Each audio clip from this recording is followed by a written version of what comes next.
તો ચાલો હું આજે તમને બતાવું વેસ્ટમાંથી બેસ્ટ અલગ અલગ આઈટમો. રાધે રાધે દોસ્તો, કેમ છો તમે બધા? મારા મિની વ્લોગમાં તમારા બધાનો હાર્દિક સ્વાગત છે. હું અને જયદીપ અભી અમે લોકો આયા છે આદિવાસી મહોત્સવમાં. અંદર એન્ટર થતા અમે લોકો સૌથી પહેલા જોઈએ છે તો બહાર ચિનાઈ માટીના વાસણો અને લાકડાના સોફા ને ખુરશી હોય છે અને હોમ ડેકોરેટિવ નો સામાન હોય છે. અહીંયાની અદભુત વસ્તુઓ જોઈને તો મારું આખું મગજ હલી જાય છે કે વાહ વાહ, કેટલું મસ્ત મસ્ત બનાયેલું છે બધું. આટલી બધી વસ્તુઓ જોઈને તો હું પણ વિચારવા પડી ગયો કે હું તમને કઈ વસ્તુ બતાવું અને કઈ નહીં. આ જયદીપભાઈ મને બંદૂક બતાવીને બીવડાવતા હતા કે જેટલા પણ પૈસા મને આપી દે. પછી મેં પણ એમને બંદૂક બતાવી દીધી કે લે. આગળ બધી અલગ અલગ વસ્તુઓ જોઈને હું આવી જઉં છું બુક સ્ટોરમાં અને ત્યાં મને મળે છે શ્રીમદ ભગવદ્ ગીતા અને આપણું સંવિધાન. તો અહીંયા બધી ચોપડી જોઈને અમે લોકો આગળ નીકળી જઈએ છીએ અને આગળ તો બધી છોકરીઓના કપડા હોય છે.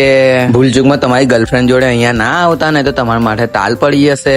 તો અહીંયા તો જાત જાતના સ્ટોર હોય છે, ખાવા પીવાના સ્ટોર હોય છે. પછી મને મળે છે શેરખાન, લાયન કિંગ નો મુસાફા, કિંગ કોંગ, એ બધાને મળીને હું જઉં છું આગળ. તો અહીંયા તો ઢગલો સ્ટેચ્યુ હોય છે, સાથે બેગો પણ કેટલી બધી છે અને મસાજ નો સામાન પણ હોય છે, વોટરફોલ પણ હોય છે. આ જયદીપભાઈ મને મસાજ કરે છે, મારા શરીર પર તો કાચબો ચડી ગયો. અહીંયા શિવલિંગ વાળું પણ વોટરફોલ હોય છે, ભગવાન બુદ્ધ વાળું પણ હોય છે અને આપડા રાધા કૃષ્ણ પણ હોય છે.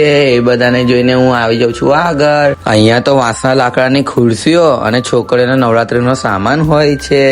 અહીંયા પંખાની ગરમ હવા ખાઈને અમે લોકો આવી જઈએ છીએ આગળ ફૂલો જોવા. ફૂલો પણ બહુ મસ્ત હોય છે અને દરિયાઈ પથ્થર પણ મસ્ત હોય છે.